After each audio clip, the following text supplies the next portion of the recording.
Hai Sobat Sastra, gimana nih kabarnya? Semoga sehat selalu ya. Pada video kali ini, kami akan menjelaskan tentang karya sastra pada periode 1953 sampai 1970.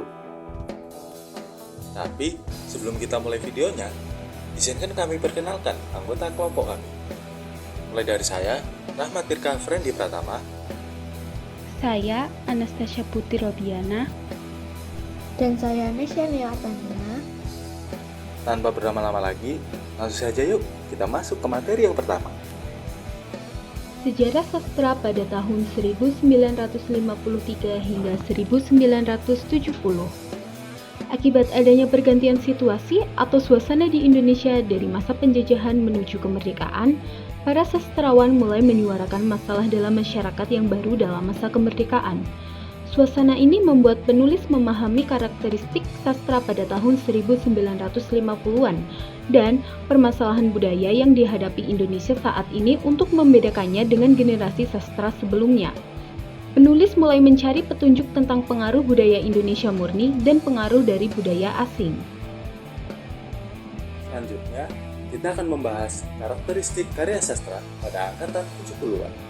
Mulai dari corak karyanya yang dipengaruhi oleh faktor politik dan ideologi partai yang pada saat itu sedang ramai-ramainya. Yang kedua, mengembangkan karya sastra yang didominasi oleh puisi dan balada. Yang ketiga, pada karya puisi-puisinya memakai gaya ekspresionisme, simbolik, realis, dan sajak-sajaknya yang prismatis. Yang keempat, menggunakan banyak bahasa kiasan. Dan yang terakhir, gaya slogan dan retoriknya semakin berkembang. Nah, jika dibedah lagi dari karakteristik karyanya, karakteristik karya yang pertama mencakup jenis karya puisi, yaitu gaya epik atau berceritanya berkembang dengan gaya yang lebih sederhana dari puisi lirik. Yang kedua, ada gambaran suasana muram karena menggambarkan kehidupan yang penuh penderitaan pada masa itu. Dan yang ketiga, mengungkapkan masalah-masalah sosial di dalam puisi-puisinya, seperti masalah politik identitas, persaingan politik, dan konflik-konflik yang marak terjadi pada zaman itu. Selanjutnya, gaya mantra mulai tampak dalam balada-balada. Yang kelima, gaya ulangan mulai berkembang, meskipun sudah dimulai sejak angkatan sebelumnya. Yang keenam, gaya puisi liris masih melanjutkan karya gaya angkatan 45, dan yang terakhir, gaya slogan dan retorik semakin berkembang. Lalu selanjutnya ada juga karakteristik karya sastra prosa. Yang pertama, tidak terdapat sisipan cerita sehingga alurnya padat. Kedua, cerita perang mulai berkurang.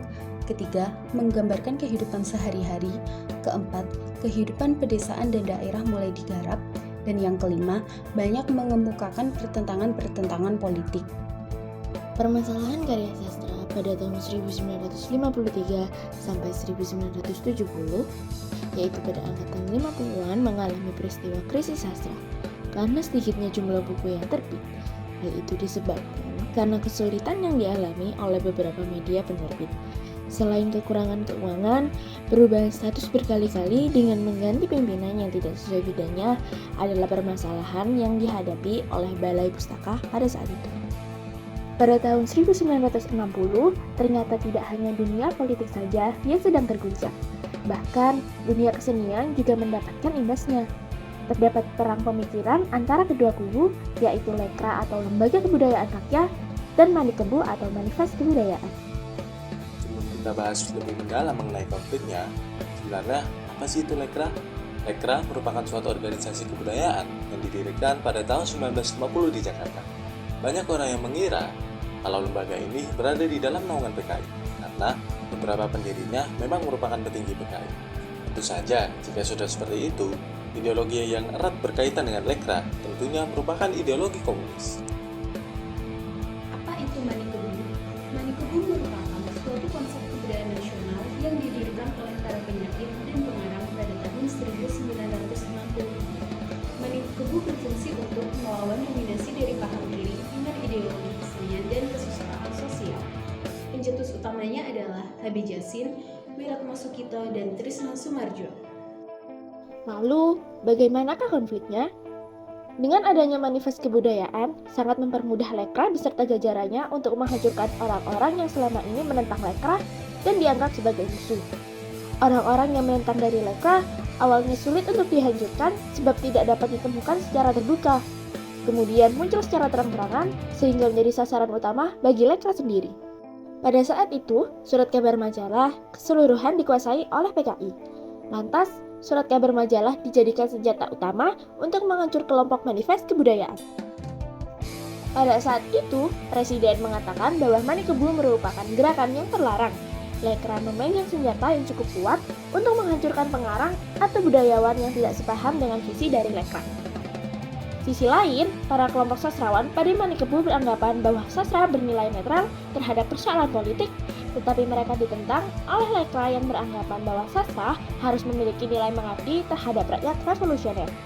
Sosok sastrawan pada tahun 1953 hingga 1970. Yang pertama, ada W.S. Rendra. Beliau lahir di Solo pada tanggal 7 November 1935. Berikut adalah karya sastra yang telah beliau buat, yaitu 1. Perjuangan Suku Naga, 2. Pesan kecopet kepada pacarnya, 3. Sajak seorang tua tentang Bandung Lautan Api. Selanjutnya, ada Bapak Aji Prosidi. Beliau lahir di Majalengka pada tanggal 31 Januari 1938. Berikut ini adalah karya sastra yang telah beliau hasilkan semasa hidupnya, yaitu Pertemuan Kembali, Tahun-tahun Kematian, dan Sebuah Rumah Buat Hari Tua. Ada A.A. Nafis. Beliau lahir di Padang Panjang pada tanggal 17 November tahun 1924. Berikut adalah karya sastra yang telah beliau buat selama masa hidup. Yaitu yang pertama ada Robohnya Surau Kami, 2 ada Perebutan, dan yang ketiga ada Tiada Membawa Nyawa. Dan yang terakhir adalah sastrawan yang akhir-akhir ini naik kembali namanya, yaitu Bapak Pramudia Anantatur yang lahir di Blora pada 6 Februari 1925. Karya-karya terkenal dari Bapak Pramudia Anantatur yaitu Bumi Manusia, Larasati, dan Mangir. Pada intinya, karya sastra pada periode 1953 hingga 1970 melahirkan karya berbentuk puisi dan balada bertemakan corak politik. Beberapa sastrawan pada periode tersebut antara lain W.S. Rendra, Aji Prosidi, dan A.A. Nafis. Nah, bagaimana nih Sobat Sastra? Asik banget kan materi yang kita sampaikan? Semoga video pembelajaran kali ini dapat bermanfaat bagi kalian semua ya.